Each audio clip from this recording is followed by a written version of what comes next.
I thank the leader very much for the business, and I know the whole House will want to join me in thinking of the victims of the earthquakes in Venezuela, of which we've just had news, and of course the victims of the train crash in Bedford, and of course the victims of what now have been deemed aggravated terrorism-related attacks in Edinburgh. It's been a difficult week, Mr. Speaker, but on a brighter note, I'm sure all will want to join me in celebrating Armed Forces Week and thanking all the men and women across this country and abroad who serve His Majesty in the Armed Forces. And a matter of particular interest, I remind the House, in Herefordshire. Mr. Speaker, we weep for the Scotland football team, but perhaps less so for Peter Murrell, who began a 5-year sentence this week for theft and embezzlement. The Scottish Police asked him in 2024, what does the SNP need over £19,000 of luxury pens for? Quite a good question. One might ask the same of a Jaguar I-Pace, a state-of-the-art motorhome, a men's slouch pouch onesie, whatever that is.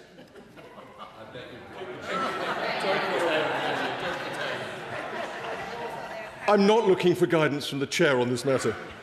Mr. Speaker, the real question is not just whether Nicola Sturgeon knew or should have known of these thefts, including the sudden appearance of a £2,500 Lalique salt and pepper set on the kitchen table.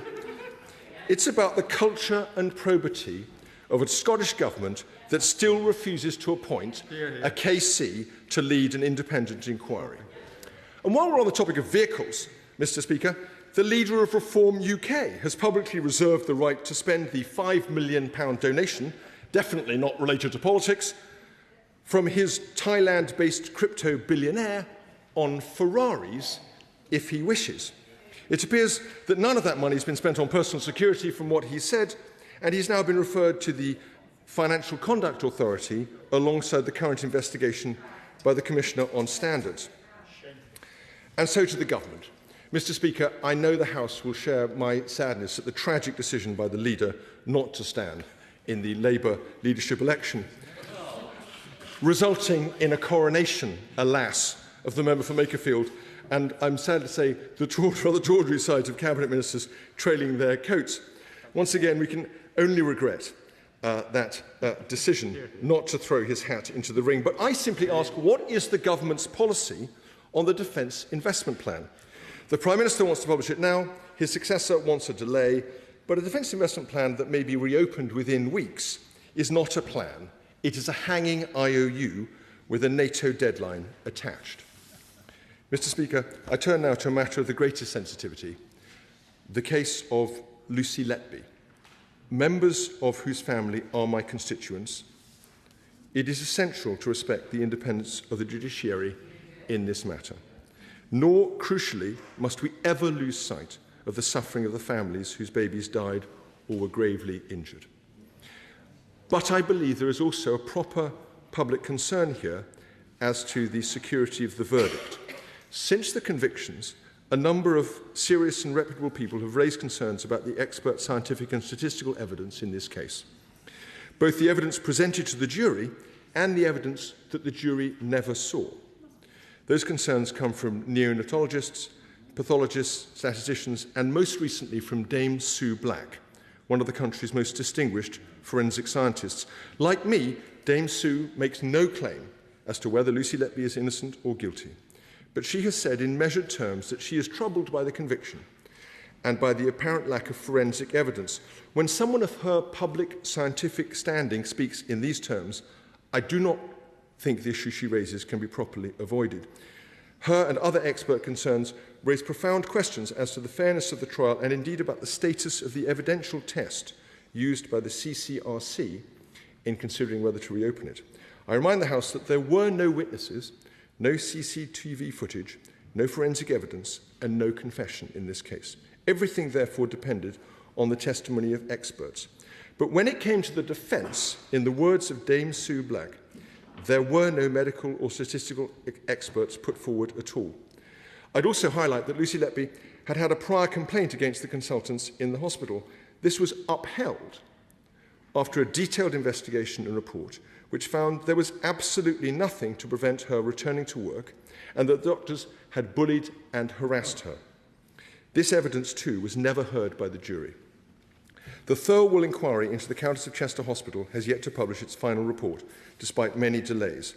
But yesterday's Nottingham University Hospital's report is a powerful reminder that in neonatal and maternity settings, grave harm can arise not only from individual malfeasance, but also from systematic clinical failure. If I may conclude, the Criminal Cases Review Commission is now considering the Letby case. May I ask Please. I have allowed the time. It is a minute over. All I would say is, please, can you conclude now? I think it's unfortunate that I was not allowed to conclude in the terms that I did. We will leave it at that. Can I, Leader of the House? I'm not going to be challenged. Sorry, I am not going to be challenged like that. I think that's totally unfair. I gave a full minute. I allowed you to continue. I was going to allow you to come back. I would have expected better from the Shadow Leader of the House to challenge the Chair in that way. I've never had that before. Leader of the House. Thank you, Mr. Speaker. And can I welcome the honourable gentleman back to his place, and may I also wish him a happy birthday for earlier this week. I join with him in sending our condolences to the people of Venezuela for those caught in the earthquake. Our thoughts are with the victims and their families. And as the Prime Minister said yesterday, Mr. Speaker, our thoughts are also with those injured in the rail collision last Friday and the friends and family of the driver who lost his life. I send my deepest sympathies at this dreadful time. Our thoughts are also with those injured, as the Shadow Leader said, in the horrific anti-Muslim attack in Edinburgh. We send our thanks and appreciation to all the emergency services who responded to both incidents with bravery and professionalism in very difficult circumstances. I also echo his words about the importance of Armed Forces Week. This week is Armed Forces Week, and we will mark Armed Forces Day this weekend. Events are taking place across the country to celebrate the work of our armed forces and show our support for the men and women who make up the armed forces community. And I want to thank you, Mr. Speaker, for the events that you put on in Parliament this week. Members across the House will also be pleased to know that the Great British Summer of Saving has started. Families across the UK can take advantage of lower prices on children's days out, meals and travel. And we're cutting VAT to reduce the cost of children's restaurant meals, children's tickets for theatres and cinema, and all tickets for attractions like soft play, amusement parks and museums. And in August, children aged between 5 and 15 will also be able to travel on local bus services in England for free, keeping the cost down further. Before I turn to the specific remarks of the Right Honourable Gentleman, let me also say, Mr. Speaker, that I very much welcome the 3 new members to the House this week, and I wish them all well, irrespective of whichever party they serve. It has, Mr. Speaker, in many ways been a momentous week following the Prime Minister's announcement on Monday. He will leave office with a record of stabilising the economy, driving down waiting lists in the NHS, lifting 500,000 children out of poverty, as well as a proud record on the international stage and defending our national interest.